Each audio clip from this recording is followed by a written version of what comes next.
اور ہاسٹل چلے جاتی ہے اور وہاں رہنا شروع کر دیتی ہے۔ شیر اس کی یاد میں ہاسٹل چلے جاتا اور فجر میں تم سے وعدہ کرتا ہوں کہ جب تک تیرے ابو نہیں مانیں گے میں تم سے نکاح نہیں کروں گا۔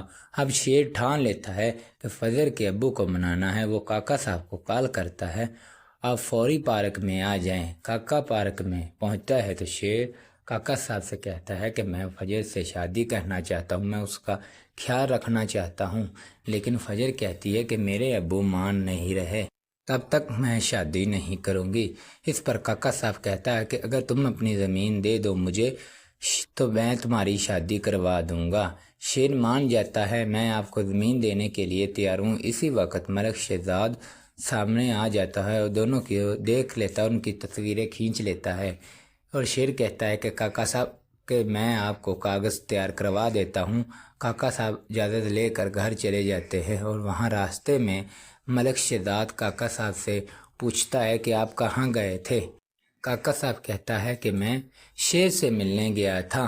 ملک شہزاد کاکا صاحب سے کہتا ہے کہ آپ کو کس نے اجازت دی ہے کہ میرے دشمن کو ملنے کا؟ کاکا صاحب کہتا ہے اور سمجھاتا ہے کہ مجھے شیر زمین دینے کے لیے تیار، میں چاہتا ہوں کہ تم شیر اور فجر کی شادی کروا دو۔ اس پر شہزاد ملک غصے میں آ جاتا ہے اور ایک دوسرے سے لڑنا جھگڑنا شروع کر دیتے ہیں۔